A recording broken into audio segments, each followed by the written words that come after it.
Uy Dan, bakit napakaseryoso mo? Malayo pa lang ako tanaw na kita sa bintana nyo. Lumilipad utak mo. Ang lalim ng iniisip mo Bakit? May problema ka ba? Ha? Wala naman. Pero hindi ko rin alam kung problema nga ito. Bakit? Ano ba yan? Malay mo, may maisip akong solusyon. Pinoproblema mo pa lang solusyon na agad ang ibibigay ko sa'yo. Natatanda mo ba si Rose? Yung kinukwento mo dati na babaeng gusto mong ligawan? Yung nakatira doon sa dulo ng sityo? Oo. Yun na nga. Huwag mo nang isa-isahin. Baka kung saan ka pa mapuntan yan Uy, ano naman ngayon? Anong tungkol sa kanya? Mukhang okay naman siya. Maganda naman. Masyado lang misteryosa. Yun na nga Nakita kami nung isang araw galing sa sabayan. Nagkasabay kami nung pauwi na kaya nakausap ko. Tinanong ko talaga siya kung pwede ba ako manligaw. Sabi niya, pwede naman daw. Kaso, bago siya magpaligaw, dapat daw makilala ko muna yung mga magulang niya. Yun naman pala Ipakikilala ka kagad. Mas okay yun. Ano naman ang problema doon? May sinabi sa akin na ikinabigla ko Hindi ko alam kung siseryosohin ko ba o hindi. Kasi naman, imposibleng mangyari pero seryoso siya nung sinasabi niya sa akin yun Ano ba yun? Sabi niya sa akin, ang lahi daw nila mula sa mga aswang. Kung kaya ko raw tanggapin yun, papayagan daw niya akong ligawan siya. Pero kung hindi, kalimutan ko na raw siya. Kasi hindi pwede. Naniwala ka naman. Gino-joke ka lang noon. Mula bata pa tayo panakot ng mga aswang na yan Tapos ang tanda-tanda mo na, pinaniniwalaan mo pa rin. Ano ba yan?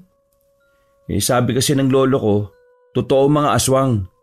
May nakasagupa pa siyang aswang noong nabubuhay pa siya Sus! Hanggat hindi mo nakikita ng harapan, huwag kang maniwala.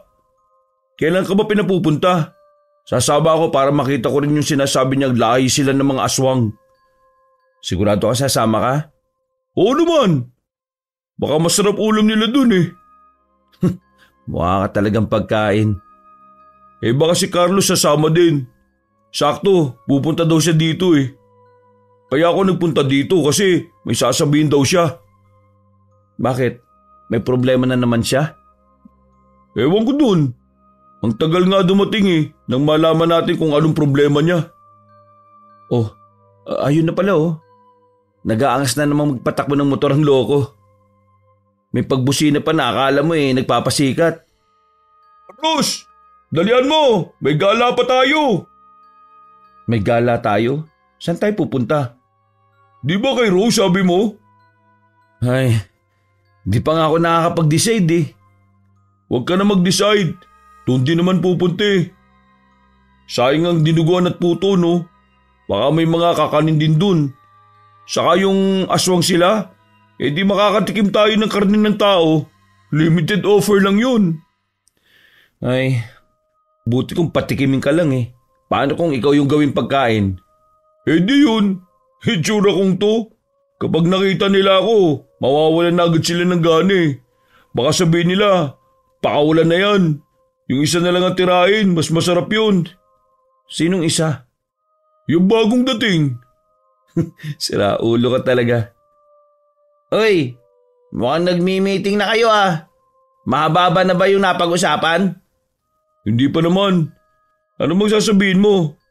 Di ba may sadya ka? Yun ba? Sa trabaho yun.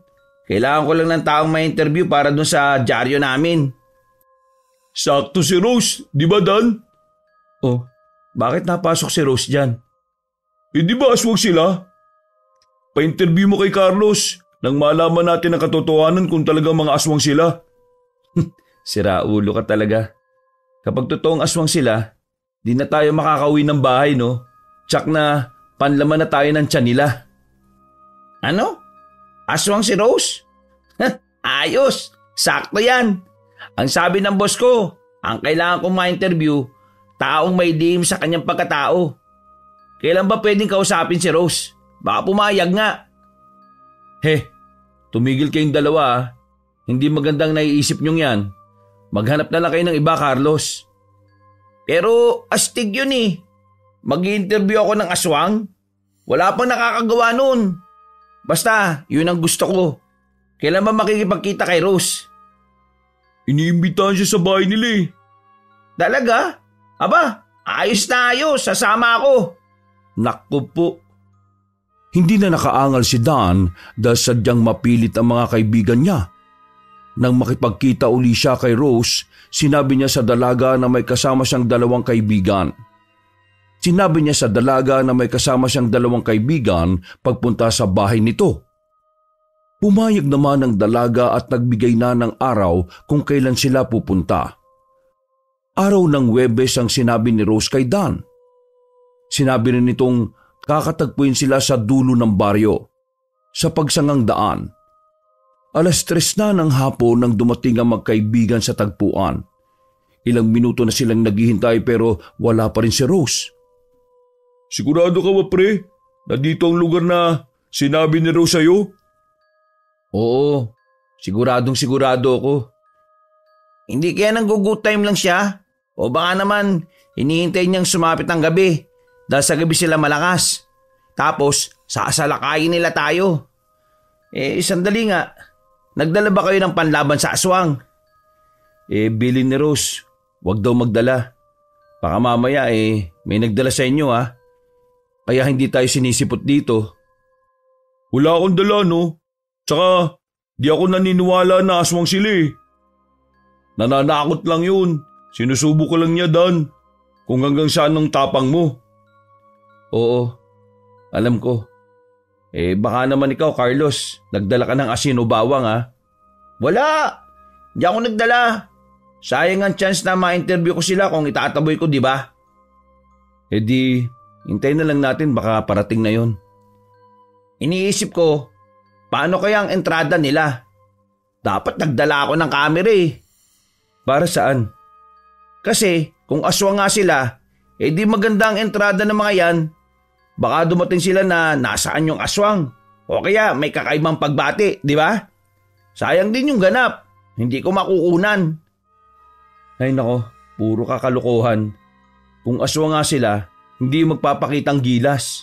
Ano sila? Kulang sa atensyon? Sa bagay. Pero malay natin. Uy, may nakikita kong itim na sasakyan na paparating. Ayun oh, baka sila na yun. Aba, oo nga. Mukhang yayamanin ah. Mamahalin na sasakyan ni Leo. Makintab at mukhang alagang-alaga kahit old model. Pero kahit old model na yung kotse nila, di pa rin natin mabibili ang ganyan. Mahal pa rin kasi. Truth. O ayan, huminto na. Sino kayo nasa loob? Kasama kaya nila si Rose mo? Ewan, hindi ko alam. Nang huminto ang magarang itim na kotse sa kanilang harapan, bumukas ang pintuan sa driver's side. Lumabas ang lalaking payat na matangkad. Nakauniforme ito na parang sa driver. Seryoso ang mukha ng lalaki. Hindi man lang sila tinapunan ng tingin. Lumapit ito sa pintuan sa tapat ng backseat at binuksan ang pinto. Bumaba sa sasakyan si Rose at kinausap sila. Pasensya na kung nahuli ako ng dating. Kanina pa ba kayo? Hindi naman. Halos kadarating lang namin. Uy, di ah. Kanina pa talaga tayo. Medyo gutom na nga ako eh. Ganun ba? Sorry talaga. Huwag mong pasanin ng isang to. Ang orasan kasi niya ay yung tiyan niya. O sige. Sakay na kayo sa kotse nang makapunta na tayo sa bahay. Naku, may motor kaming dala. Susunod na lang kami sa inyo. Kami lang ni Chris ang may motor pre. Angkas ka lang di ba? O di sumabay ka na sa kanya. Tapos kami na lang susunod sa inyo. Nakakaya naman na walang kasama si Rose sa loob. Bakit ba nagsasuggest ka? Nakakaya. Sige na, sumakay ka na pre. Huwag ka nang bahiya. Ayos lang kami no. Kung pwede nga lang isakay din namin sa ibabaw ng magandang kotse yung motor namin para sama-sama tayo sa loob ng kotse. Kaso hindi pwede. Kaya ikaw na lang. Itinulak ni Chris si Dan para matanggal ang hiya nito. Pero medyo napalakas ang pagkakatulak kaya nakapasok ang kaibigan sa loob ng sasakyan. Diretsyong napaupo si Dan sa backseat. Ay, sorry. Napasobra pre. Pero nasa loob ka na. Huwag ka na lumabas. Sige na, Rose. Binabasbasan ka na namin na pikutin ng kaibigan naming mahiyain. Mauna na kayo at susunod kami. Sige. Habang binabagtas nila ang mahabang daan, panay ang linga ni Dan sa paligid. Malawak ang bukid na magkabilang panig ng daan. Pagkatapos ng bukid ay malawak na maisa naman. Pagkatapos noon ay malawak na tubuhan. Mapuno na ang kasunod dahil manggahan na yon. Sa dulo ay tanaw na ang malaking mansyon. Kitang-kita yon dahil sa kakaibang pintura. Matingkad at tila kumikinang ang pagkaitim. Yun na yung bahay nyo? Oo. Ang laki pala. Mayaman pala talaga kayo. Hindi naman. Kamanahan lang ang lahat ng yan. Lahat ng lupain mula doon sa pinanggalingan natin, pag-aari ng angkan nyo, di ba? Oo. Kamanahan din. Wow, sana all. Nakakaya naman pala ang tulad kong piso lang ang laman ng bulsa. Buti ka nga may piso eh. Ako wala. Ikaw pa ba? Sa bagay, puro card siguro ang laman ng wallet mo. Wala rin akong wallet. Ganun ba? Hayaan mo, direguluhan na lang kita. Tapos yung piso ko, ilalagay ko sa wallet para may pampaswerte ka. Sige. Nang makarating na sila sa malawak na bakuran, huminto na ang sasakyan sa tapat ng malaki at mataas na pintuan. Muli silang pinagbuksan ng driver. Pagkababa ay tumingala pa si Dan para tingnan ang tuktok ng mansyon. Maya-maya ay napalingon siya sa mga kaibigan na palapit na rin matapos igarahe ng maayos ang kanilang motor. Lupit! Ang ganda pala ng bahay niyo, Rose. Hindi naman. Saka hindi naman sa amin yan eh. Kamanahan lang. Pag-aari pa ng buong angkan namin. Oh, I see. O tara na sa loob. Kanina pa sila naghihintay sa inyo eh. Ha? Sino? Yung pamilya ko. Oo nga naman pre. Sino pa ba maghihintay sa atin kung hindi yung pamilya niya? Ano pang ginagawa natin dito? Nakakaya namang hindi makita ang loob ng malaking mansyon. Tara na sa loob. Huwag na tayong maya, no? Paring Dan, pakibuksan nga yung pinto. Ano? Bakit ako? Alam mo si Rose, dapat gentleman ka, di ba? Nagkakamot ng ulo na sumunod na lang si Dan sa kaibigan. Pero bago pa niya hawakan ng doorknob, kusang bumukas ang pinto dahilan para tuloy-tuloy na mabuwal papasok sa loob si Dan. Napasubsob pa ang mukha niya sa makinis na marmol. Kaagad naman siyang tinulungan ng mga kaibigan para makatayo na maayos. Pag-angat niya ng mukha, nakita niya ang mga taong nakatayo sa malawak na eleganteng bulwagan. Nagpabalik-balik ang tingin niya sa pamilya ni Rose at sa dalaga. Bakit? May problema ba? Pamilya mo? Oo, sila nga. Hindi mapagkakaila. Pare-pareho kayong mahihilig sa black na damit, ano? Hindi ba kayo nagsusuot ng ibang kulay? Nakasanayan ng kulay na ito. Halika, ipapakilala kita sa magulang ko at mga kuya. Mga kuya? Bunso ka? Oo. Ganon? Wala kang ate? Wala eh. Ay, sayang naman. Nangangatog ang tuhod ni Dan habang lumalapit sa pamilya ni Rose. Halos hindi siya makatingin ng diretso sa mga ito. Kada pakilala ni Rose sa kanyang pamilya ay kinakamayan ni Dan ang mga ito. Halos hindi na mabanat ang mga labi para ngumiti. Ngunit naunahan siya ng kaba. Sobrang lamig ng kamay ng pamilya ni Rose. Bukod doon ay napansin niyang sobrang putla ng kutis nila. Ang mga ugat sa kamay ng mga ito ay nakaalsa na sa bala. Hindi palang ngiti ang pamilya ni Rose kaya ginapangan ng takot si Dan. Pero ang matandang lalaki na ipinakilala ng dalaga na kanyang lolo ay kabaliktaran ng lahat. Palaging malapad ang ngiti nito, pero nakakakilabot. Labas na labas sa mga matutulis na ngipin na kumikinang sa pagkaputi. Maliban doon, ang lolo lang ni Rose ang bukod tanging madaldal. Panay ang salita nito at umieko pa sa paligid ang boses dahil sa sobrang katahimikan sa lugar. Gutom na kayo. Naririnig ko ang tiyan nyo na tumutunog. Tamang-tama. Nakahain na ang mga masasarap na pagkain. Naku, lolo, tiyan lang po ni Chris ang naririnig nyo. Oo nga po. Hindi ko na itatanggi saan po ba yung kusina?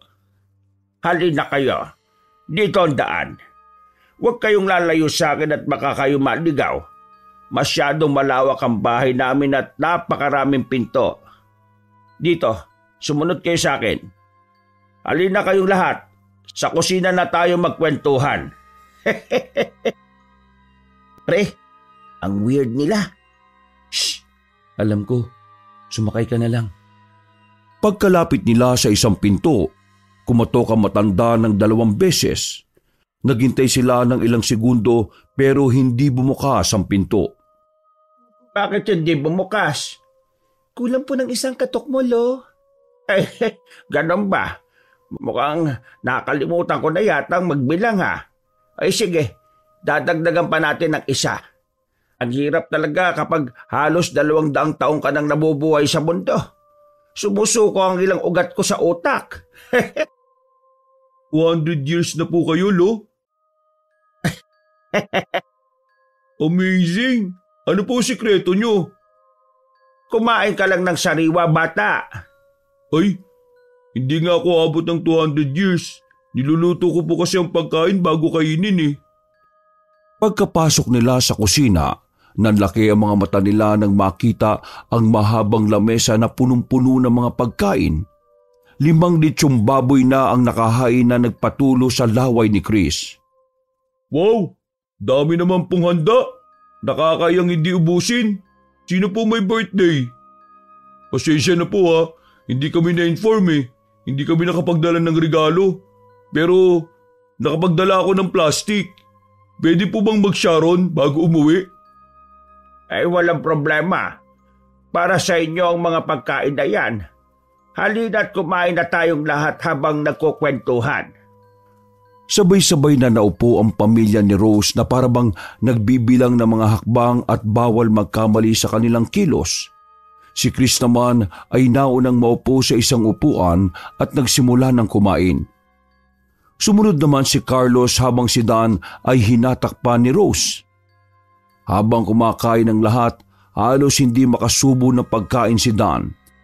Sa laki ng bawat tipak ng karne ay nauumay na agad siya. Hindi mo ba nagustuhan ng pagkain?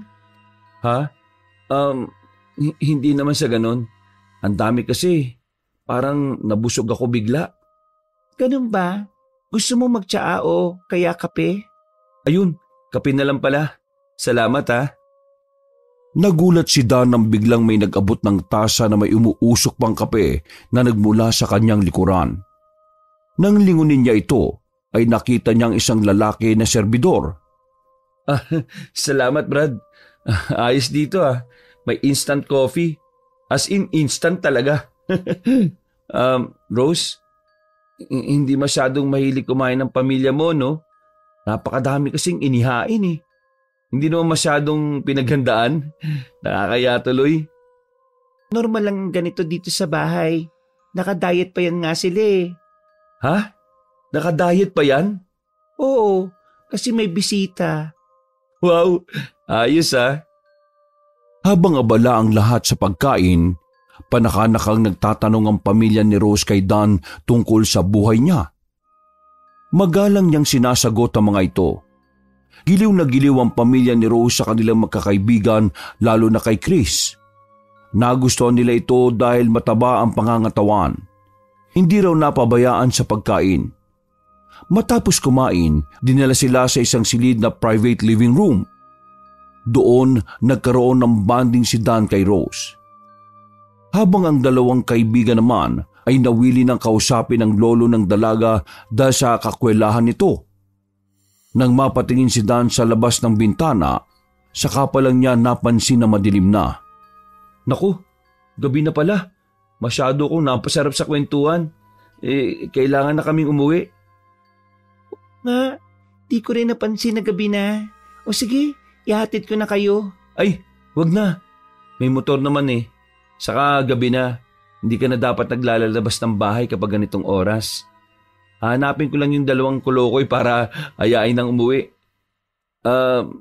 Tsaka pala, samahan mo na lang ako sa pamilya mo para makapagpaalam na rin ako at makapagpasalamat na rin.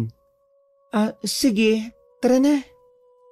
Matapos tawagin ng dalawang kaibigan, sunod nilang pinuntahan ng ina ni Rose para makapagpaalam, pero ikinagulat nila ang naging tugon ng ginang. Hindi na kayo pwedeng umuwi. Gabi na. Ipagpabukas na lang ninyo ang pag-uwi. Po? Bakit naman po? May pamahiin kami na mahigpit naming ipinapatupad. Kapag gabi na, bawal nang lumabas. Hindi na kayo makakalabas dito. Po, anong ibig niyo sabihin? Kasi gabi na nga. Ang lugar namin ay malayo sa kabahayan. Sa daan maraming mga mababagis na hayop. Tsak, hahabulin kayo. Kahit na mabilis ang inyong motor, walang sinabi yan sa bilis nilang tumakbo. Kakaiba ang mga hayop sa labas. May mga abilidad silang hindi nyo paniniwalaan. Normal na hayop po ba yung sinasabi niyo, Lo? Hindi o kaya aswang yan sila? Aswang? Opo, kasi kung aswang po sila, kailangan ko silang ma-interview. Isa ko kasi ako manunulat sa pahayagan. Kailangan ko ng kakaibang kwento para mailathala sa aming dyaryo. Nako, kahit aswang sila o hindi ka pa nagtatanong tsak na nalapa ka na nila. Pero hindi po kasi kami nakapagpaalam sa magulang namin na mag-overnight kami. Mas magagalit ang inyong mga magulang kapag pinabayaan namin kayong umalis. Bukas na kayo umuwi. Rose, ipahanda mo ang guest room para sa mga bisita mo. Opo, ma. Halina kayo. Sumunod kayo sa akin. Bago pa sila lumabas ng silid, ay muling nakiusap si Dan na payagan silang umuwi. Pero natigilan din siya at mabilis na nagtago sa likuran ni Rose. Nang biglang lumaki ang boses ng ina ng dalaga. Dumagundong ang boses nito sa buong silid. Sinundan naman yon ng kakaibang tawa ng lolo ni Rose. Hindi na nakapagsalita pa si Dan at sumunod na lang sila sa dalaga papunta sa guest room. Pasensya na kayo sa pamilya ko. Natakot ba kayo? Hindi naman kami natakot. Nawiwirduhan lang kami sa kanila. Ganun ba talaga sila? Parang sa inyong lahat ikaw lang yata matino Ganun talaga sila. Maotoridad kasi. Dito na kayo matulog sa guest room. Katabi niyo ang kwarto ko. Kapag may kailangan kayo, kumatok lang kayo sa pinto. Sandali. Pwede bang bumalik sa kusina? Bakit? May kailangan ka pa ba? Ano lang, feeling ko kasi mamamahay ako Dadaanin ko na lang sa pagkain ng hindi ko pagtulog. Ikaw, puro ka talaga pagkain. Ang dami mo na kayang kinain kanina. Baka may pacho ka na niyan Ayos lang yon. Huwag ka nang lumabas. Magpapadala na lang ako ng pagkain dito. At saka, paglabas ko dito, huwag na kayong lalabas Ha? Bakit naman? Masyadong malaki ang bahay na ito. Hindi nyo kabisado. Maliligaw kayo. Sa bagay. O sige, lalabas na ako. Matapos ang ilang minuto ay may kumatok sa pintuan. Nang buksan ni Chris ang pinto, tuwang-tuwa siya nang makita ang lalaking kasambahay na may dalang lamesang may gulong at puno yun ng pagkain. Pagbigay ay umalis din ang lalaki. Ilang oras na ang lumipas, hindi pa rin sila dalawin ng antok at puro kwentuhan lang ang ginagawa. Mga pre, sa tingin nyo, bakit hindi tayo pinauwi ng pamilya ni Rose? Hindi naman sa nag-iisip ako na masama sa kanila talaga kayang nagmamalasakit? O baka may masamang balak sa atin? Di ba Dan? Sabi mo, sinabi ni Rose na aswang ang lahi nila? Oo. So, pinopoint mo ba, Chris? Kakatayin nila tayo. Ayaw ko nga mag-isip ng ganyan tapos sinabi mo pa. Ikaw kaya ang nagbukas ng topic. Pero bakit kaya hindi man lang nagre-react si Rose sa mga sinasabi ng pamilya niya? Parang sunod-sunuran lang siya, no? Ano sa palagay mo, Dan? Wala akong maisip eh. Ayaw ko namang husgahan sila. Paano kung totoo naman ang mga sinasabi nila? Bakit hindi na lang tayo lumabas? Tapos palihim natin silang manmanan para malaman natin ang totoo. E di para na rin natin pinapain ang sarili natin sa kanila. Saka, nung sinabi ni Rose na huwag na tayong lumabas ng silid, parang may laman yung sinabi niyang yun eh. Pero kung lalabas tayo ng silid na to, malalaman natin ang totoo nilang pagkatao. Makakatakas pa tayo kung magkataon. Ano sa tingin nyo? Ang mahirap kasi, nakakaligaw ang mga mansyon. Ang mga pinto at hallway ay magkakatulad. Baka di na tayo makabalik dito eh. Hindi ako mapakali. Teka, walang tubig na sinama yung lalaki nagdala ng pagkain. Hala, ano kapag nabulunan ako? Ay, tama. Pumunta na lang tayo sa kusina. Kumuha tayo ng tubig. Ikaw na lang. Ikaw lang naman ang mabubulunan eh. Ikaw lang naman ang kumakain eh. Hindi pwede. Kailangan sabay-sabay tayo. Sama-sama tayo. Hindi tayo dapat maghiwa-hiwalay. Ilang minuto rin silang nagtalo-talo sa kanilang ideya hanggang sa huli ay nagpasyang lumabas ng silid ng sama-sama para pumunta sa kusina.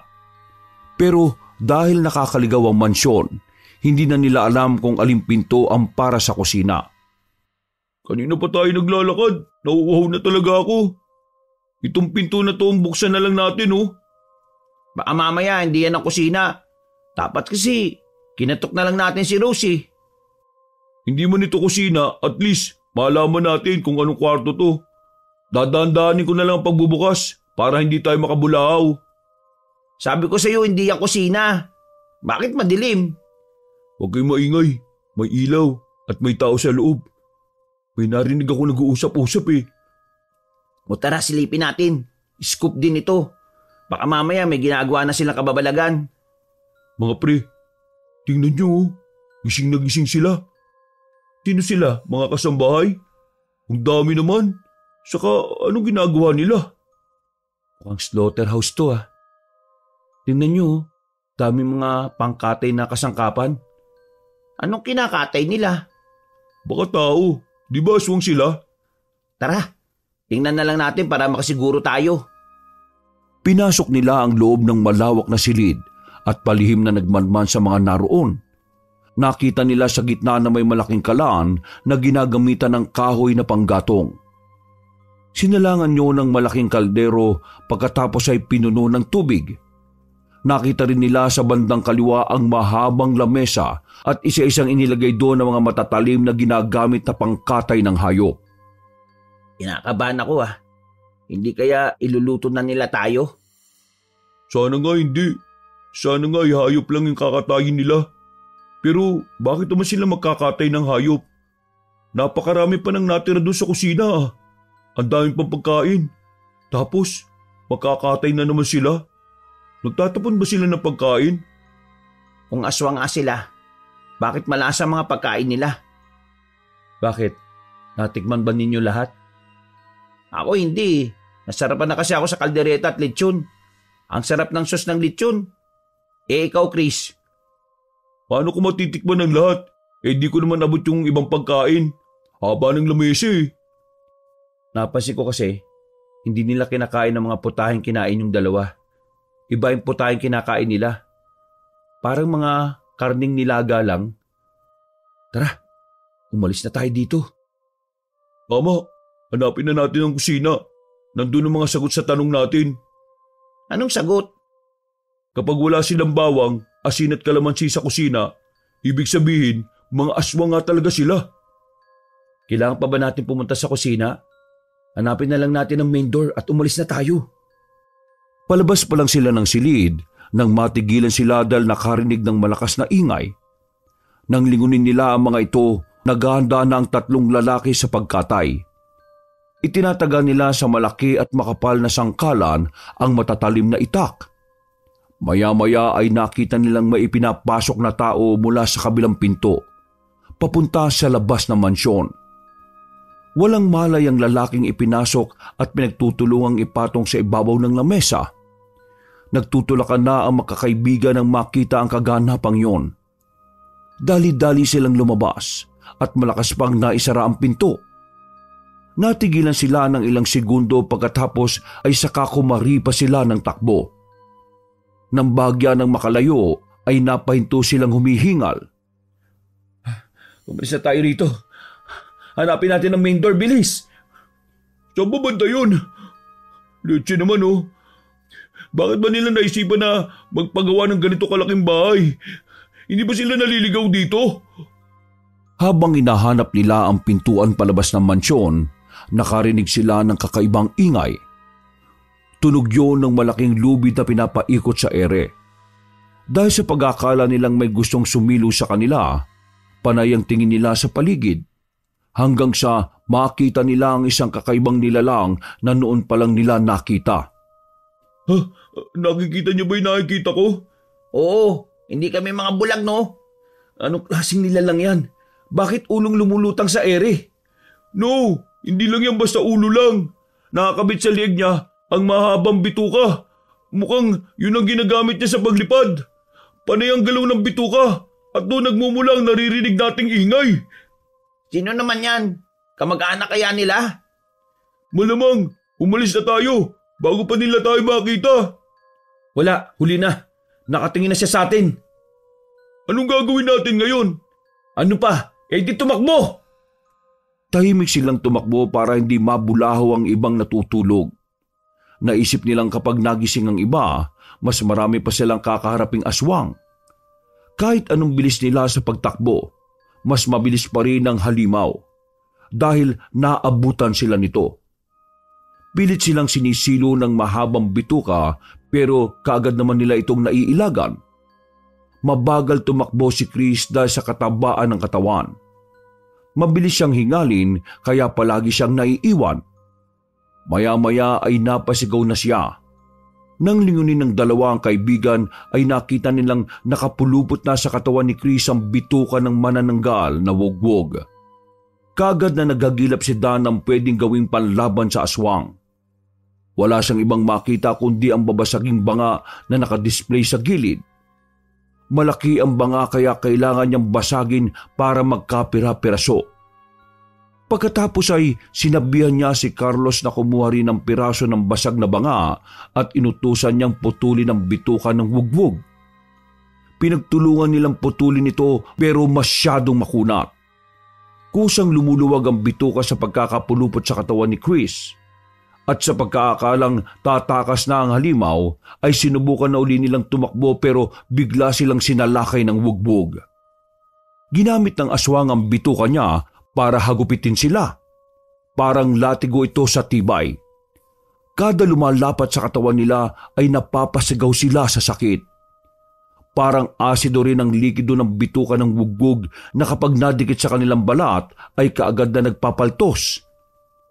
Dahil sa likidong yon ay hindi nila magawang hawakan ang bituka. Panay naman ang daing ni Chris dahil puro sugat na ang bahagi ng katawan niya na nadikitan ng bituka. Nang matuon ang paningin ni Dan sa mahabang kurtina sa malaking bintana, kaagad siyang tumakbo roon para pasunurin ang aswang. Pagkatapos ay nilubid niya ang kurtina saka ibinuhol sa bituka nito. Dali, takbo! Habang di pa siya nakakawala. Saan tayo pupunta? Kahit saan, basta sa ligtas. Hintayin niyo ako. Ang hirap tumakbo eh. Ang sakit na ng katawan ko. Puro ako sugat. Kapag nahuli ko yung halimaw na yun, gagawin ko talagang isaw saka iihawin ko yung bituka nun. Tara, doon na tayo. Sa kwartong yun. Parang may trauma na akong pumasok sa mga kwarto eh. Di, maiwan ka dito sa labas. Dali-dali silang pumasok sa loob ng silid. Kinapa nila ang pindutan ng ilaw para lumiwanag ang silid. Nang mahagilap ni Carlos ay pinindot niya kagad ang switch. Nang lumiwanag na ay tumambad sa kanila ang silid ng lolo ni Rose. Mahimbing itong natutulog at nagsasalita pa. Kumulo na ba ang tubig sa malaking kaldero? Kapag kumulo na, abay ihulog na ang masarap na karne. Matagal na akong hindi nakakatikim ng putahing yan. Naglalaway na ako. Ang sarap talaga. Gustong gusto ko pa naman ng taba. Ako ba yung napapaniginipan niya? Ako ba yung niluluto na doon sa panaginip ng matandang yan? Maingay. Baka magising. Tara, umalis na tayo dito. Mga pre, tingnan nyo oh. May kakaiba ako nakikita. Ano yun? Pagkain ba? Sakto. Nagutom ako sa kakatakbo natin. Hindi. Putol na paa na naglalakad dito sa silid. Hayun oh. Aba, oo nga. Sandali, kaninong paa yan? Putol na pero naglalakad. May sariling buhay? Hindi yan sa akin ha. Nakakabit pa sa katawan ko yung paa ko eh. Lalong hindi sa akin yan. Masyadong maiksi ang bias.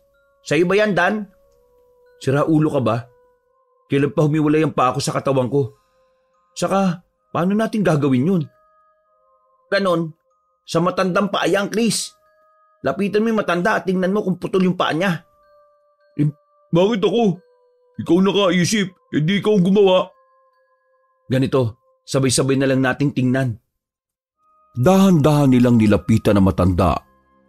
Maingat nilang iniangat ang kumot nito para hindi magising. Pero bago pa nila makita ang paa ng matanda, ay bigla itong naupo at nag-inat ng katawan. Tulog na tulog pa rin ang matanda at nagtutunugan pa ang mga ngipin na parabang may nginunguya.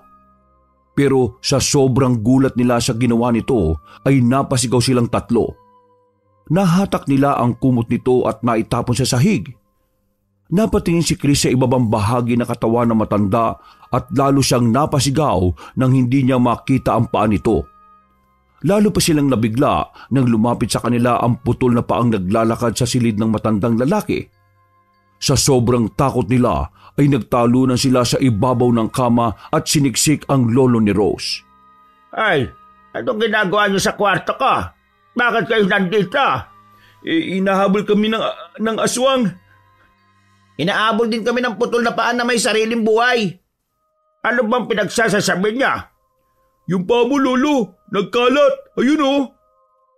Paang nagkalat? Aba, oo nga.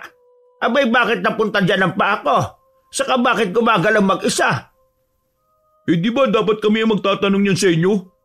Mga siraulo kayo. Pinutol niyo ang paa ko. Paano namin puputulin yun? Usa bang natatanggal ang paa mo, lolo, kapag natutulog ka?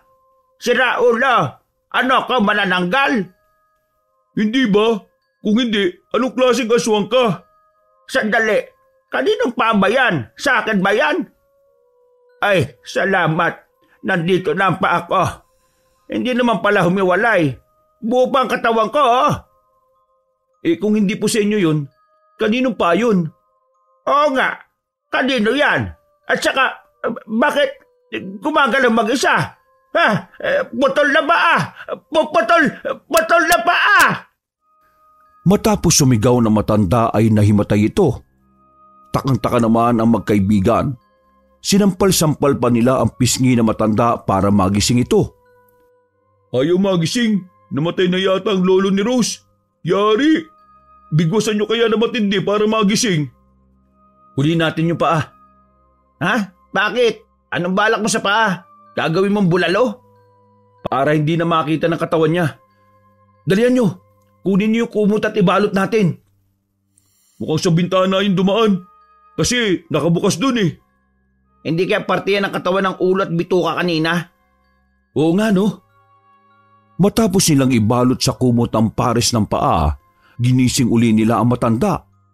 Nang magkamalay na ito ay saka tinanong kung ano ang nangyari. Kami nga dapat na magtanong yan eh, lolo. Ano ba nangyayari sa bahay nyo? Una, nakakita kami ng ulo na may nakalawit pang bituka. Ngayon naman, paa na naglalakad na mag-isa. Nasaan ba katawan yan? Ako'y kagigising lang ha. Huwag nga ninyo akong tanongin ng tungkol dyan. Ang sarap ng panaginip ko tapos sinistorbo niyo ako. Ay teka nga, ano nga uli ang sinabi mo? Ulo na may bituka? Opo, nandun sa labas. Pinagbuhol namin sa kortina. Isa yung aswang na wagbog. Ang lakas naman ng loob niya na pumasok dito sa mansyon. Halika, sabahan niyo ako. Kailangan ko makausap ang ulong yon. Bitbitin niyo ang paa niya. Dinala nila matanda kung saan nila itinali ang ulo. Pero pagdating nila doon, wala na ito. Pinatunog na matanda ang dala niyang bell. Ito ang ginagamit niya para magtawag ng kasambahay. Matapos ang ilang minuto ay dumating ang 3 lalaki.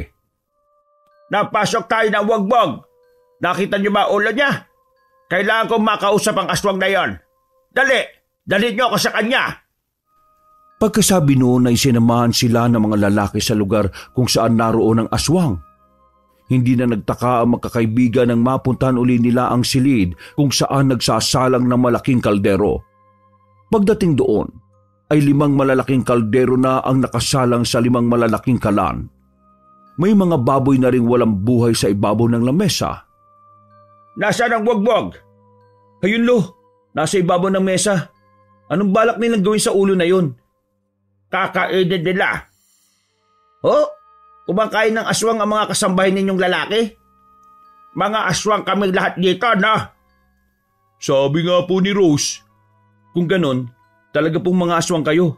At ang malaking kaldero na yan, para po sa amin yan? Hindi. Mga aswang kami, pero hindi kami kumakain ng tao. Energy lang ang kinukuha namin para magkaroon kami ng dagdag na lakas. Pero sa mga kapwa-aswang din namin kami kumukuha ng energy kasi ang mga tao mahihina.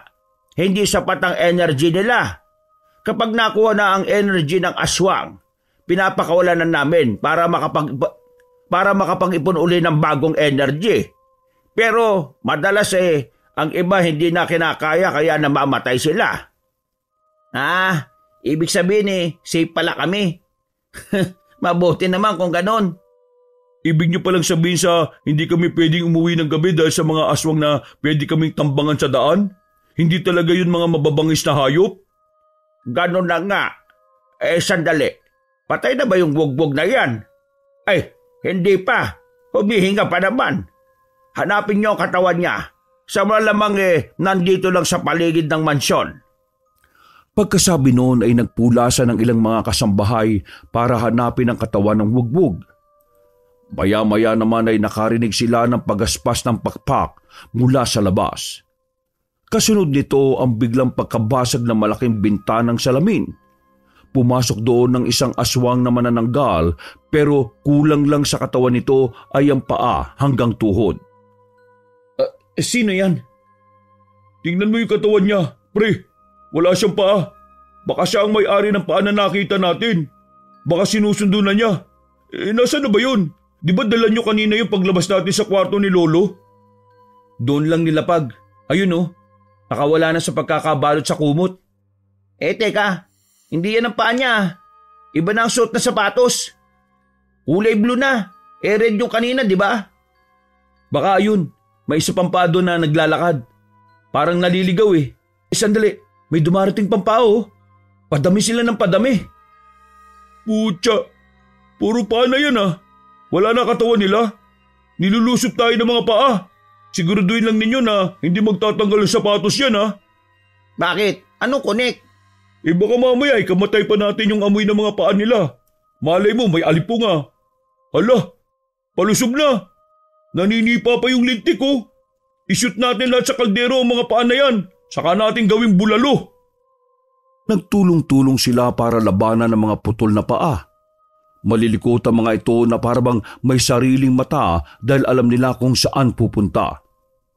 Mabibilis kumilos sa mga paa kaya nahirapan silang kunin. Nagkagulo na sa buong silid at nagkalat na rin ang mga gamit. Nilalabanan din nila ang galit na manananggal na palipad-lipad sa buong silid para mandaklot ng mabibiktima. Maya-maya ay para silang robot na nagsitigil nang makarinig ng malakas at dumadugungdong na sigaw ng isang babae. Ano nangyayari dito? Ano kaguluhan to? Nilusob tayo ng makapal ng mukhang manananggal na sa tuhod na puputol. Kasama niya mga alipores kaya sandamakmak ang mga putol na paa dito. May kasama rin silang wugwog na sana. Sa ganitong oras, lumusob talaga sila?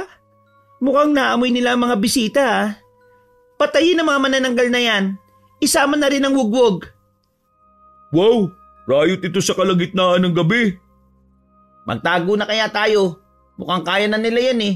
Labanan yan sa pagitan ng aswang at aswang. Si Rose, sandali. Kailangan ko siyang puntahan. Habang naglalaban ng mga aswang, gumawa naman ng paraan si Dan para makapuslit.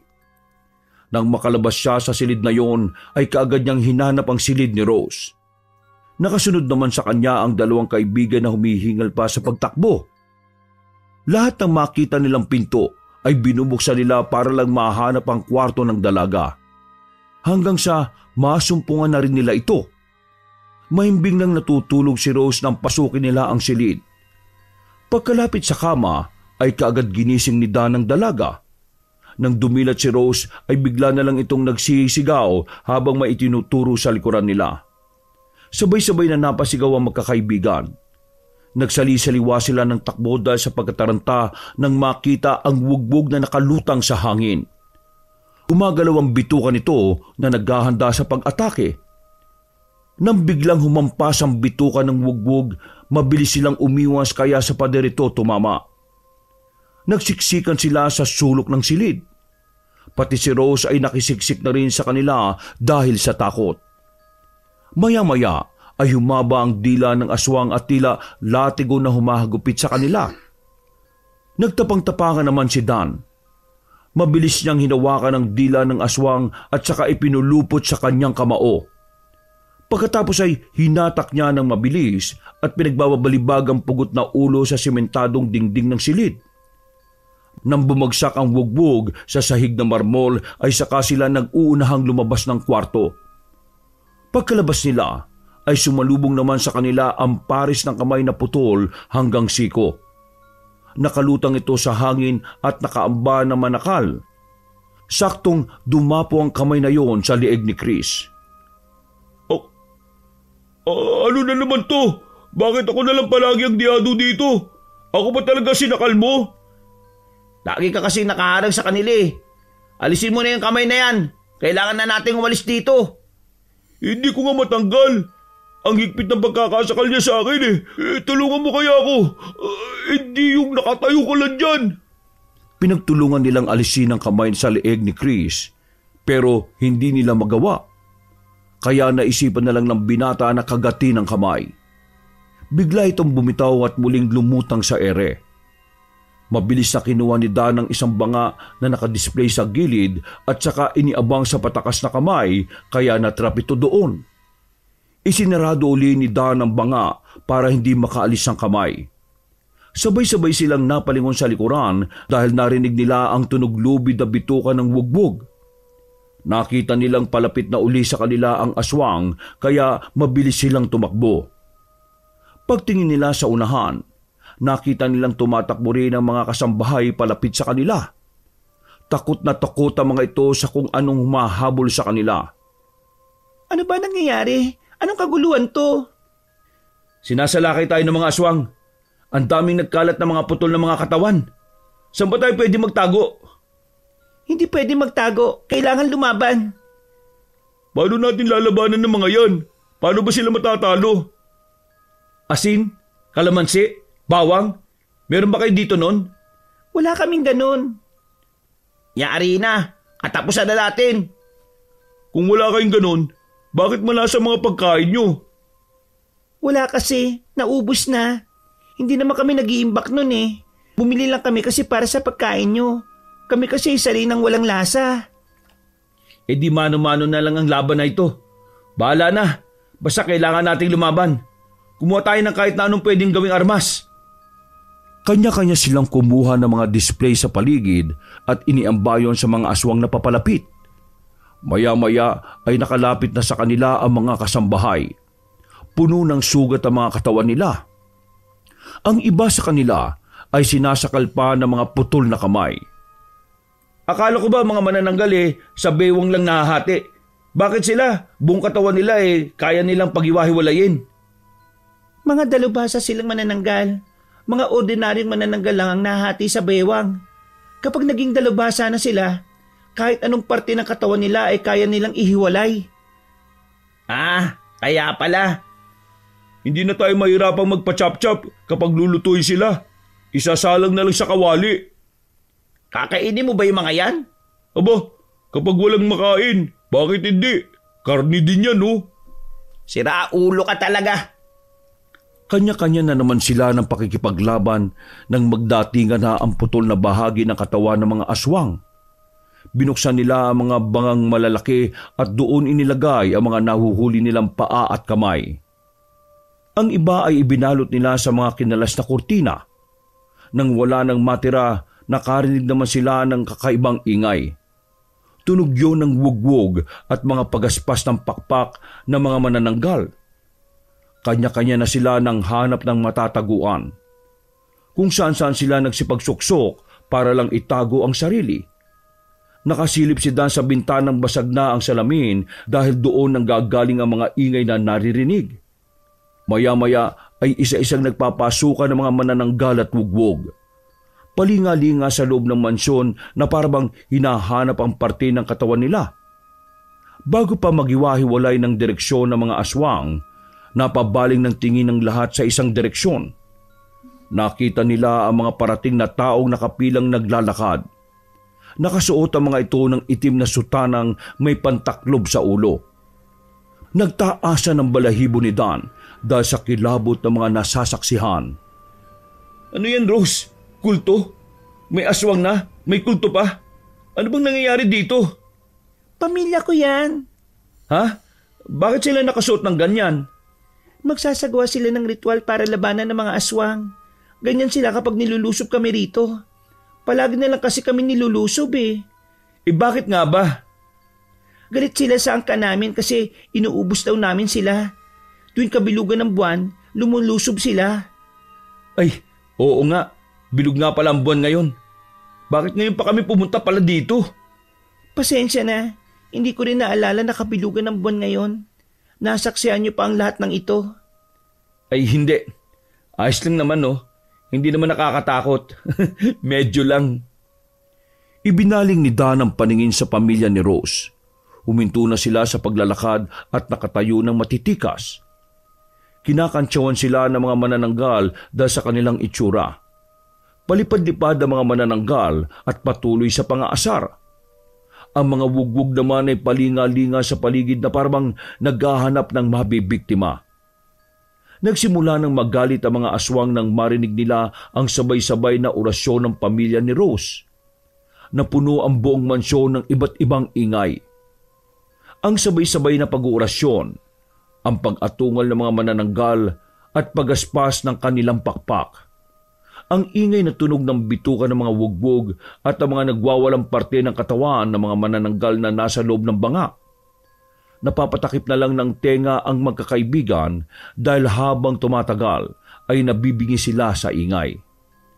Nagsimula na rin maglabasan mula sa pinagtataguan ng mga kasambahay ng pamilya ni Rose at sama-sama nilang nilabanan ng mga aswang na pilit sinisira ang pag-uurasyon ng mga amo nila. Nakaisip ng paraan si Dan kung papaano makakatulong sa kanila. Binulungan niya ang mga kaibigan na samahan siyang kunin ng curtain rod para magamit nila sa pagsira ng pakpak ng mga manananggal. Nung una ay ayaw pa nilang pumayag dahil sa takot pero sumunod na rin sa kanya. Dahil hindi maabot ng mga kasambahay ang manananggal sa tuwing inaambaan nila ng taga ang mga ito. Kaya pinagtulungan ng magkakaibigan na butasin ang pakpak ng mga aswang dahilan para bumagsak sila sa semento. Kapag bumabagsak ang mga ito, ay saka naman pinagbububugbog ng mga kalalakihan ang mga aswang. Nahirapan lang silang kalabanin ng mga wugbog dahil sa delikadong asido na taglay nila. Bukod doon, ay nagagamit din ng mga ito ang kanilang bituka para gawing latigo at pansakal sa biktima. Maya-maya, narinig nilang sumigaw ang lolo ni Rose. Baka wala dyan mga paa at kamay nila. Ho? Bakit to? Hayaan niyong mabuo ang kanilang katawan.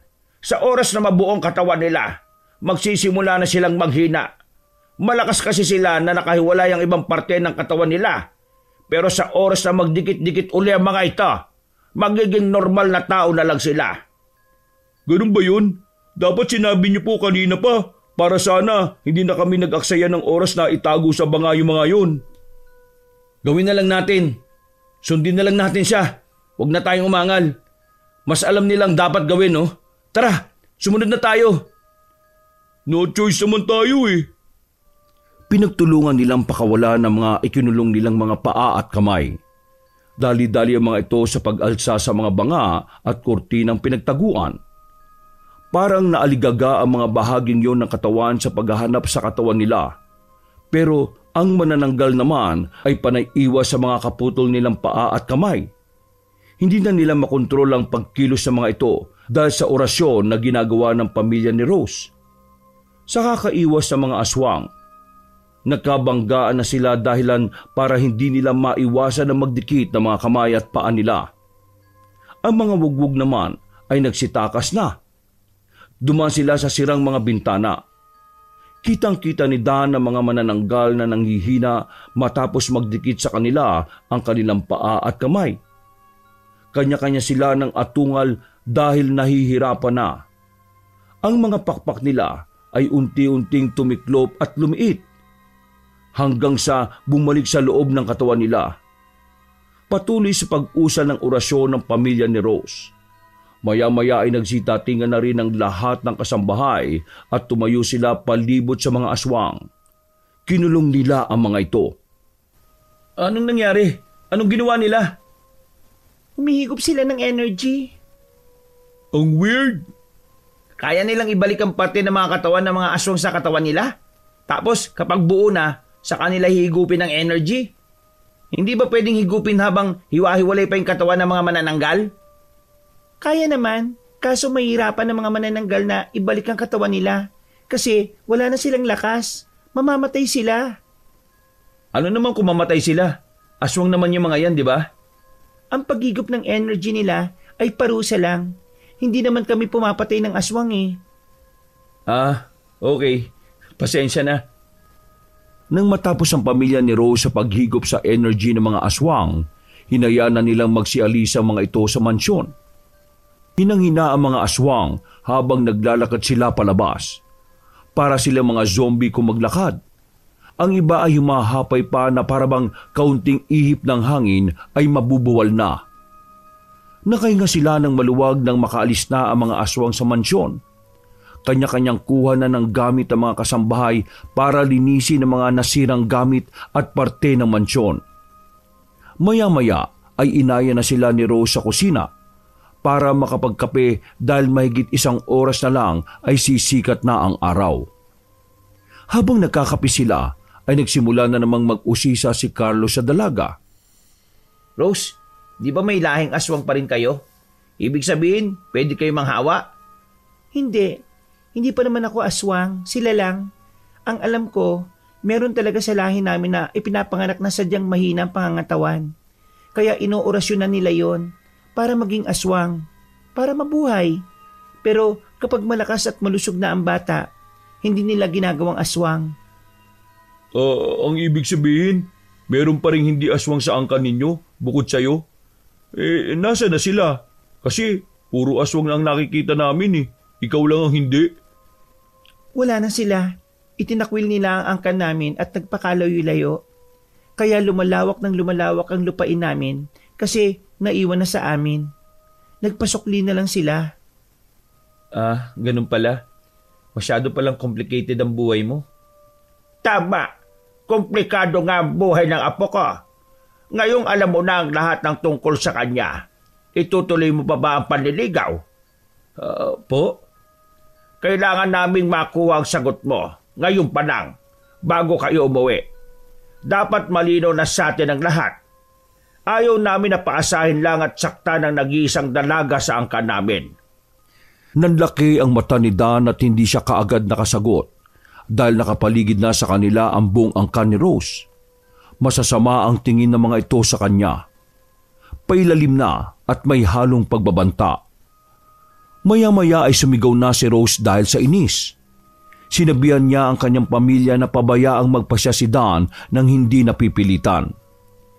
Iginalang naman ng angka ng dalaga ang pasya nito. Nang sumikat na ang araw, nagpaalam na ang magkakaibigan sa kanila. Hindi na sila nagpahatid dahil may motor naman silang masasakyan. Pagka-uwi nila, dumiretso sila ng bahay ni Dan. Doon sila nag-usap-usap sa kung ano ang pasya na gagawin nito. Ano pre, itutuloy mo ba yung panliligaw kay Rose? Isipin mong mabuti pre ha. Mahirap kasi ang angkan nun, kahit mayaman sila. Ha? Parang lalong gumulo yung isip ko sa sinabi mo, Carlos. Complicated nga, pero hindi naman aswang si Rose eh. Yung angkan niya lang. At saka, di naman sila nang bibiktima ng tao. Kahit na. Isipin mo kapag nagkatuluyan sila, magkakaanak sila. Paano kapag mahina ang bata? Gagawin nilang aswang? Oo nga no. Hindi naman siguro mangyayari yun. Basta, pag-isipan mo ring mabuti. Kasi kapag niligawan mo si Rose, kapag sinagot ka, ibig sabihin, gusto ka na nun mapangasawa. Diretso ka na. Kaya piliin mo lang kung saan ka magiging masaya ha. Kasi kami, nakasupport lang. Di naman kami ang makikisama. Oo nga. Siya nga pala pre. Bago kami umuwi, baka may pagkain kayo dyan. Bilib talaga ako sa panunaw mo. O sige, magbuklat ka na lang ng kaldero dyan. Tingnan mo kung may mga luto na si nanay. Ilang araw ang lumipas galing si Dan sa trabaho. Pagkababa ng tricycle ay lalakarin pa niya ang papasok sa kanila. May kalayuan ito at dadaan sa mga manggahan dahil sa dulo nito nakatirik ang kanilang bahay. Habang naglalakad, nakarinig siya ng pagaspas ng malaking pakpak. Naging alerto kagad siya kasi alam niyang hindi yun ordinaryong ibon. Nang igala niya ang paningin sa paligid, nakita niya sa sanga ng isang mangga ang isang manananggal na lalaki. Nanlilisik ang mga mata nito habang nakatingin sa kanya. Mabilis niyang inilipat ang backpack na suot sa kanyang harapan. Binuksan niya ang zipper nito para kunin ang dala nitong plastic na may lamang asin. Mula nang malaman niyang totoo ang mga aswang, palagi na siyang nagdadala ng asin. Dumakot siya at saka naghanda ng pangsaboy. Pero mabilis kumilos ang manananggal. Bago pa siya nakapaghagis ng asin, ay lumipad na ito palapit sa kanya at nakalmot kagad siya sa balikat. Malalim ang sugat dahil sa matulis nitong kuko. Natapon din sa lupa ang dinukot niyang asin. Maya-maya ay nakita niyang aatake uli ang aswang, kaya mabilis siyang nakapagtago sa puno ng mangga. Dumakot uli siya ng asin saka isinaboy sa manananggal. Paulit-ulit siyang inatake nito at panay rin ang iwas niya. Mauubos na ang dala niyang asin nang biglang natigilan ng aswang dahil sa isang sigaw. Tigilan mo siya, Bruno. Umalis ka na dito bago pa ako tuluyang magalit sa'yo. Sinabihan na kitang huwag mong pakikialaman ng lalaking yan. Kilala mo siya, Rose? Oo, manliligaw kong manananggal. Laylay ang balikat ni Dan nang lumabas sa pinagtataguang puno matapos kumaripas ng lipad palayo ang aswang. Hindi siya makapaniwala sa narinig niya sa dalaga. Manliligaw mo? Kailan pa? Matagal na. Matagal ko na rin binasted. Kasi ayaw tumigil eh. Nang malaman niya ang tungkol sa'yo, ayun, nagalit at nagselos. Kaya pala. Ano palang ginagawa mo dito? Wala. Naramdaman ko lang na pupuntiryahin ka ni Bruno, kaya sinundan ko. O sige, uuwi na ako. Sandali. Sorry Saan? Busy ako sa trabaho. Hindi na tuloy kita napuntahan uli. Ayos lang. Hindi mo naman obligasyon eh. O sige, uuwi na ako. Sandali. Nandito ka na rin lang eh. Sumama ka na lang muna sa akin sa bahay. Paggabi na rin, ihatid na kita sa inyo. Kapag inihatid mo ako sa bahay, doon ka na naman matutulog niyan. Alam mong delikado kapag gabi na. Ayos lang. Magpapaalam ako sa nanay ko. Lumapad ang ngiti ni Rose nang marinig ang sinabi niya.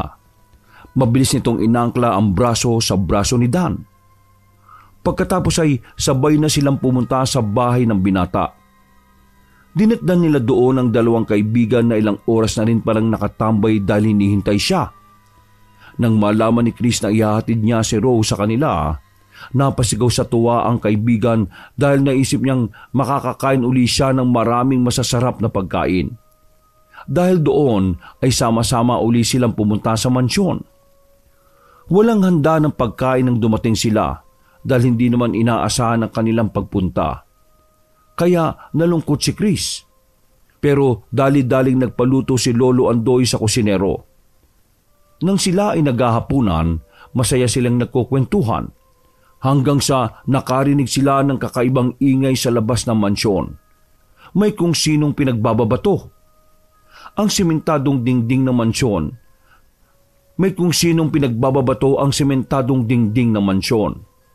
Nagalit si Lolo Andoy at nilabas ang gumagawa nun. Nagsilabasan na rin sila para makiusisa. Nakita nila sa labas si Druno naggalit na galit. Siya yung manananggal kanina. Himala at hindi pa siya nagsasaaswang ngayon. Kilala ba? Opo, Lo. Inatake niya ako kanina habang pauwi sa amin. Mabuti na lang po dumating si Rose at itinaboy niya. Ano ang pakay mo, Druno? Kilala kita. Mula ka sa angkanang nakatira sa kabilang barya. Sa pagkakaalam ko wala kaming atraso sa angkan ninyo. Bakit galit na galit kang sumusugod? Naku po, sa itsura niya, hindi na yung makakausap sa mahinahong paraan. Mukhang bakbaka naman ang gusto niya Hindi, mali ka. Iba ang gusto niya. Sino? Si Rose. May gusto siya kay Rose. Kaya, good luck na lang pre. Mukhang laban yung dalawa yan. Kami mauupo lang sa gilid at manunood. Hindi na kami makikisawsaw sa dalawang taong nagtatagisan para sa isang babae Ikaw, maglabas ka na lang ng lamesa at punuin mo ng pagkain. Magandang laban ito. Manood tayo habang nabubusog. Sira ulo ka ba? Para mo naman akong pinain sa aswang. Aswang yan pre. Alam ko, pero si Rose ang pakay niya. Alangan namang ako humarap sa kanya. Sino ba dapat? Hindi ba ikaw? Oras na para magpakita ang gilas ka sa angka ng babaeng gusto mo. Sira ulo. Kokonyatan pa sana ni Dan ang kaibigan pero hindi na natuloy dahil nakita niyang pasugod na si Druno. Binanatan agad siya ng isang malakas na suntok sa mukha. Tumilapon siya at sumubsob sa lupa. Nanginginig ang tuhod niya habang itinatayo ang sarili. Tinitingnan pa niya si Druno. Nakita niya ang galit nito sa mga mata. Ikinuyom ng lalaki ang kamao at handa na namang sumugod. Bago pa ito makalapit ay nakatayo na si Dan at sinalubong ang suntok ng lalaki. Pinuntirian niya ang sikmura nito dahilan para mamilipit sa sakit si Druno. Nagsigawan naman ang mga manunood sa paligid. Nang igala ni Dan ang paningin, doon niya nakita na nakapalibot sa kanya ang lahat ng nakatira sa mansyon. Kanya-kanya sila ng pwesto sa panunood. Napasadahan din niya ng tingin si Rose na baka sa mukha ang pag-aalala. Pero lumakas ang loob niya dahil nanunood ang dalaga. Nang balingan niya si Druno para sana yabangan, bago pa siya makapagsalita ay isang suntok uli ang tinanggap niya. Napadura siya ng dugo sa lupa pagkatapos ay sinugod na niya ang kalaban. Nagpalitan sila ng suntok at walang gustong huminto. Dahil mas malakas si Druno sa kanya, puro sugat na siya dahil sa mga nagputukang balat. Umagos ang dugo niya at napupuno na ang kanyang damit. Nang maamoy ni Druno ang kanyang dugo, hindi na ito nakapagpigil na magpalit ng anyo. Umatungal ang lalaki habang nakatingin sa langit. Maya-maya ay unti-unting nagpalit ito ng anyo. Dahan-dahang naputol ang bewang nito at lumabas na rin ang malapad na pakpak sa likod. Yari na, di na nakatiis, nagsaaswang na. Dihado na ang kaibigan natin. Kaya niya yan. Isa yang kadayaan Mandaya din siya. Bigyan mo ng asin. Wala akong dala Ano palang meron? Nasaan ba yung bag ko? Ito. Pre, saluhin mo tong bag ko. May mga pangontra dyan. Putulan mo ng pakpak ang mayabang na yan. Matapos saluhin ni Dan ang bag na inihagis ni Chris, kinuha niya agad ang laman nito. Isang plastik ng asin ang naroon. Nang makita niyang pasugod na ang aswang, sinabuyan niya agad ng asin. Dahilan para lalo itong magalit. Naiiwasan nito ang asin. Paikot-ikot ang aswang sa kanya at naghahanap ng pagkakataon para madaklot siya. Mabilis namang tumakbo si Dan para umiwas pero nahablot pa rin siya ng aswang at inilipad sa ere. Hindi na makasigaw ang mga nanunood dahil nag-aalala na sila sa kahihinatnan ni Dan kapag binitiwan siya ng aswang. Pero dahil sa lakas ng loob ng binata, yumakap siya ng maigpit sa kalaban at saka niya inintog ang ulo niya sa ulo nito. Pinagsusuntok pa niya ito para mabitiwan siya. Bigla namang humaba ang dila ng aswang at pumulupot sa katawan ni Dan. Pagkatapos ay iwinasiwa siya para hiluhin. Nabitiwan ni Dan ang nabitbit niyang bag at dahil nakabukas ito, naglaglagan ng mga laman. Saktong nakatapat sila sa naputol na katawan ng aswang kaya nahulog doon ang mga laman ng bag at isa-isa itong tumusok. Sumabog din ang asinan nasa plastik at nahulog sa kaputol na katawan ni Bruno. Umatungal ng matindi ang aswang at nabitiwan niya si Dan.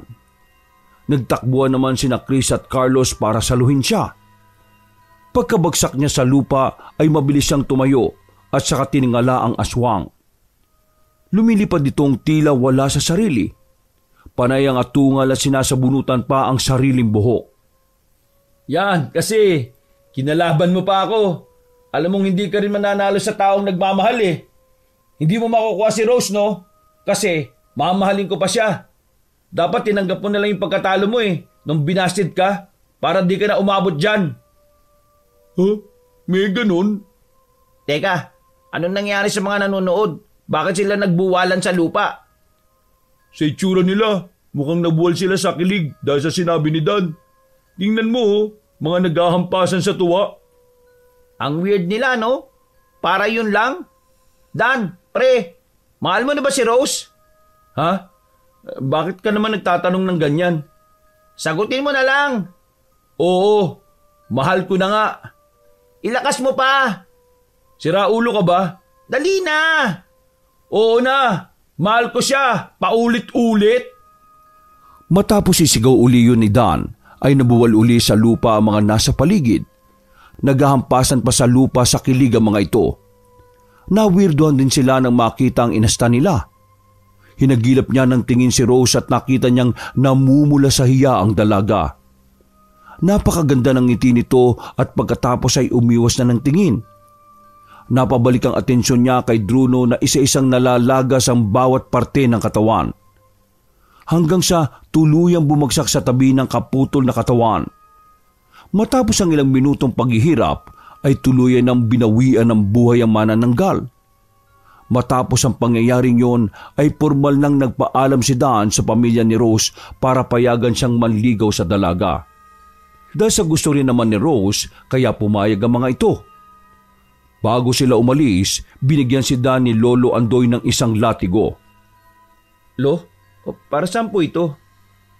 Dahil sa nangyari kay Bruno, mula ngayon, palagi ng mga ganib ang buhay mo.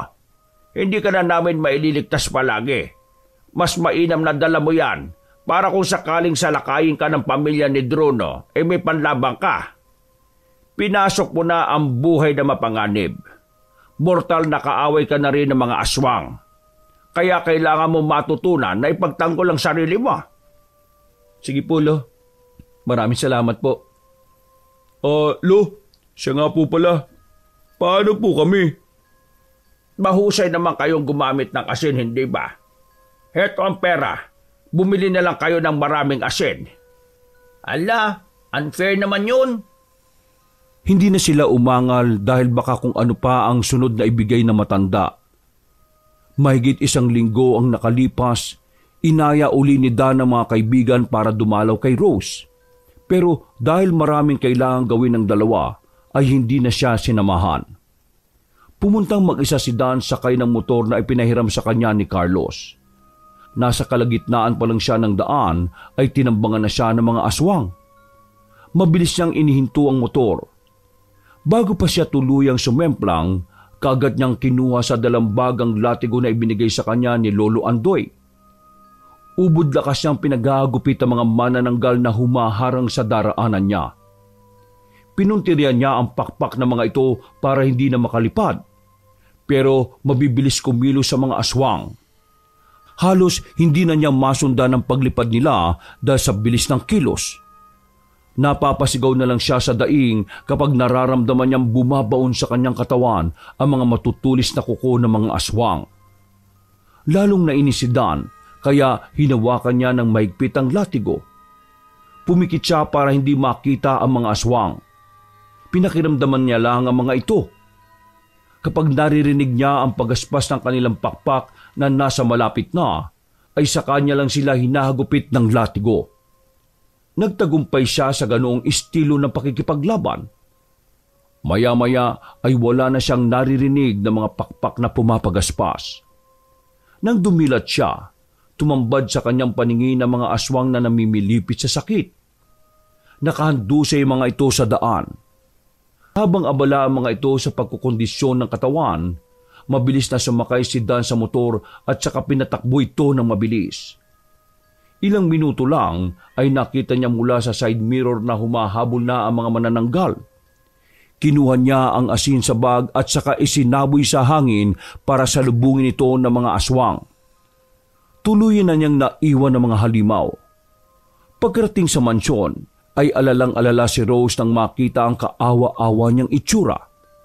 Mabilis siyang ginamot ng dalaga pagkatapos ay binigyan ng pamalit na damit. Mukhang lalong nilalagay ka sa panganib. Hindi ka titigilan ng angkan ni Bruno dahil napatay mo siya. Paano na kaya to? Huwag mo akong alalahanin. Basta ligtas ka, ayos na ako. Ako naman ang hindi mapalagay. Mula ngayon, huwag ka nang pupunta dito ha. Ha? Bakit naman? Delikado kasi. Baka mapatay ka nila. Kailangan matutunan ni Dan ang paggamit sa latigo. Kapag nagamay na niya ito, kakatakutan na siya ng mga aswang. Hindi na siya aatakihin ng basta-basta. Bakit po, Lolo? May iba pa bang gamit ang latigo na binigay niyo sa akin bukod sa panghataw? Hindi yung basta-basta latigo, bata. May mutya yun. Mutya galing sa Bulalakaw. Ang mutya na yun ay mula pa sa ninuno naming mortal. Hindi namin magamit yon dahil kami ay may lahing aswang. Gumagana lang ang kapangyarihan nito kapag mortal ang may hawak.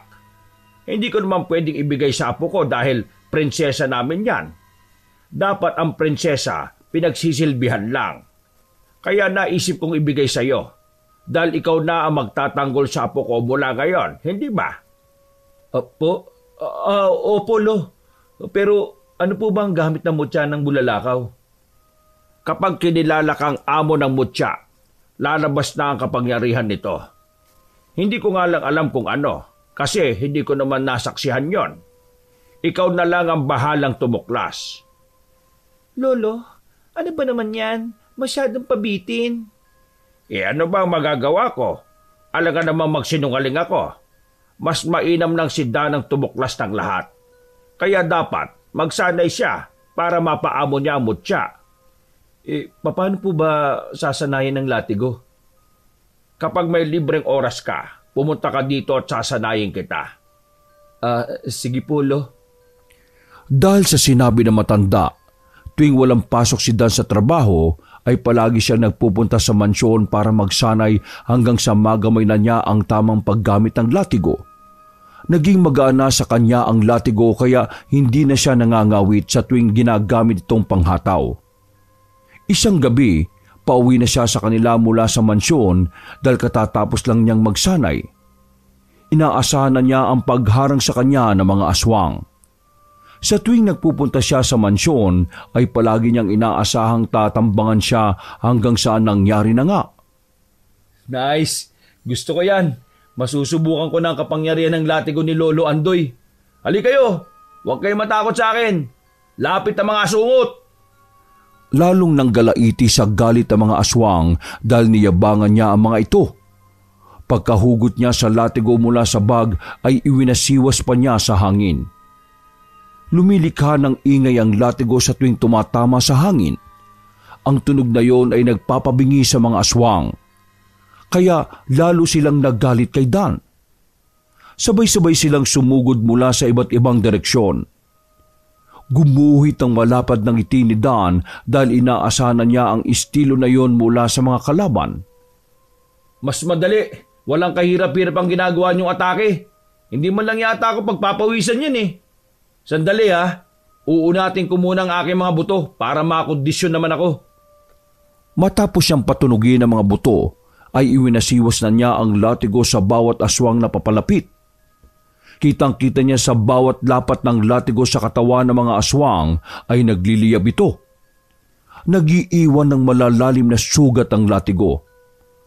Lalo namang napapangiti si Dan dahil sa pagkabilib sa kanyang sandata.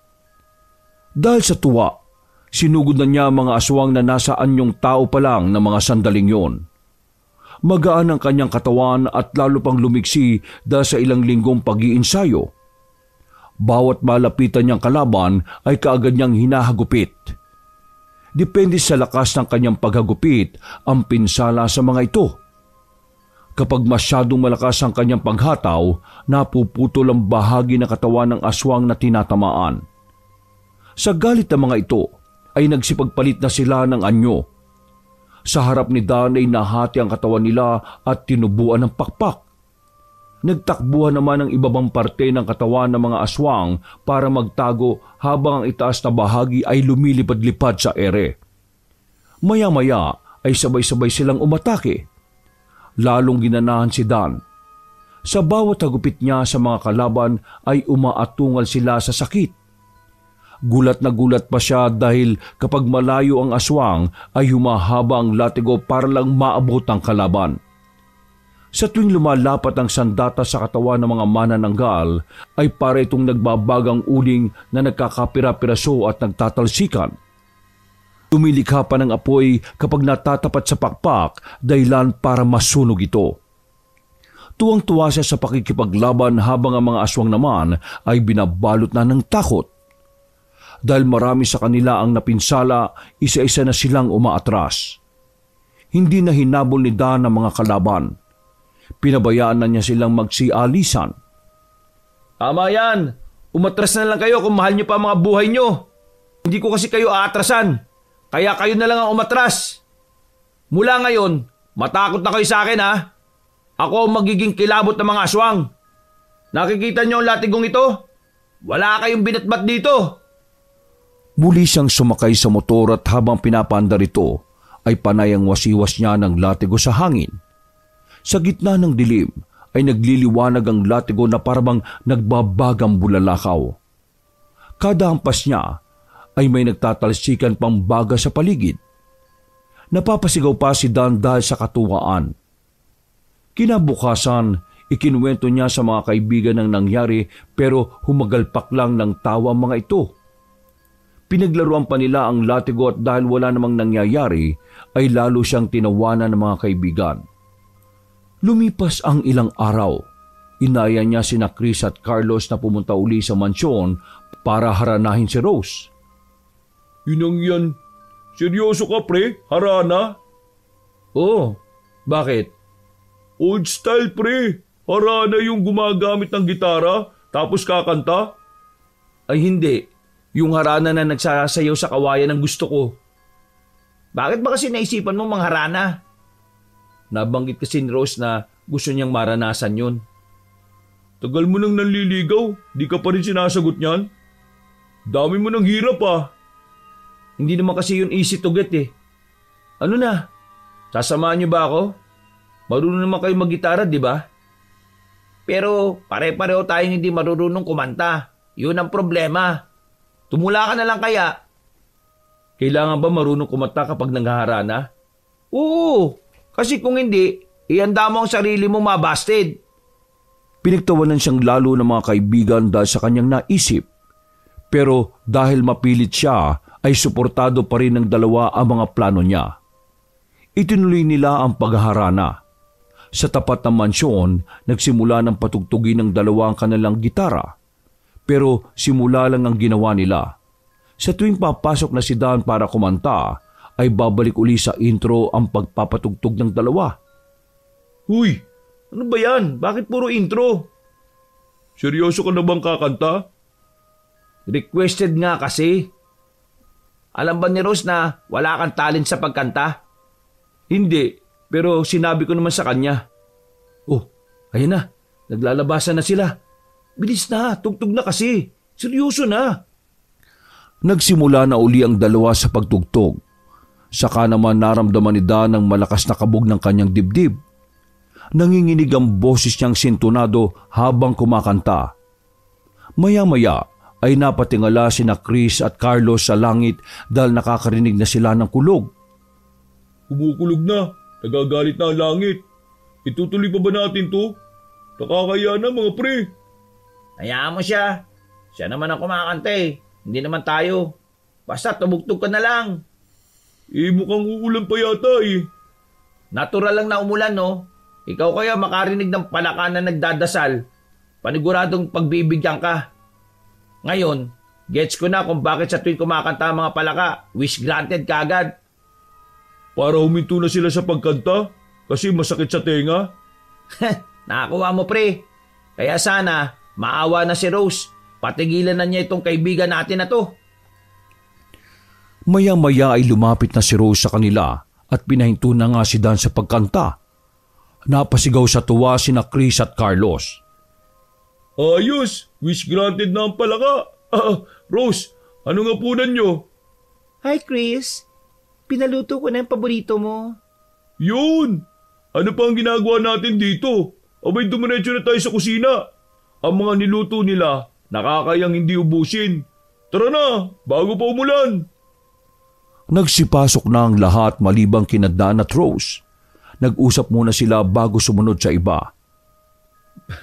Pasensya ka na sa boses ko, ha? Maganda naman ang boses mo eh, nagustuhan ko. Talaga? Mabuti naman. Sa susunod, iba naman ang request ko. Hindi na harana, para hindi ka na mahirapang abutin ng nota. Ay, pinuri tapos binagsak din? Tara na, pasok na tayo sa loob. Halika na. Ilang buwan ang lumipas, ang pag-ibigan nila ay lalong tumibay. Paminsan-minsan ay may umaatake pa ring aswang kay Dan. Pero ang dahilan lang ng mga ito ay para masaksiyan ang kakaiba niyang latigo. Kumalat sa lahi ng mga aswang ang kakaibang husay ni Dan at ang mahiwagan niyang nag-aapoy na latigo. Mula noon ay kinatakutan na siya ng mga aswang. Madalas na siyang nakakapunta sa mansyon nang hindi inaatake ng mga halimaw. Hindi naglaon ay nagkatuluyan na din ang dalawa at matapos ikasal ay lumipat na si Dan sa mansyon. Mas napadalas naman ang pagtambay ni Chris doon dahil palaging masarap ang ulam. Nasanay na rin si Dan sa uri ng pamumuhay ng pamilya ng kanyang asawa. Nasanay na siyang napapaligiran ng mga taong may lahing aswang na palaging nakasuot ng itim na damit. Pero paminsan-minsan ay nagugulat pa rin siya sa tuwing may aswang na naliligaw sa mansyon. Sino ka? Langya ka. Pumunta ka pa talaga dito sa mansyon sa kalaliman ng gabi para lang lapain ang alaga kong aso? Wala ka na bang ibang mabiktima sa labas? Ang mahal-mahal ng aso kong yun ah. Manda ka sa akin, manananggal ka. Pinuntirihan mo ang buntis kong aso, ha? Ngayon, puputulan kita ng dila. Lumapit ka sa akin at nang matikman mo ang mabangis kong latigo. Sino ba titikimin mo ng latigo mo, ha lalaki? Ha? Love, kung kasi, yung aswang kasi. Lumapit ka nga sa akin at puputulin ko yung latigo mo na yan. Ipapatikim mo pa talaga sa aswang? Halika, lumapit ka. Hindi kasi ganun yun. Iba naman ang nasa isip mo eh. Saklolo! Tulungan niyo ako! Sinusugod ako ng mabangis na aswang! Tulong! Naglabasan ng mga kasambahay sa mansyon na may kanya-kanyang dalang itak. Pero nang makita nila na ang mag-asawa lang ang naghahabulan, umiiling silang bumalik na lang uli sa kanilang silid. Wakas!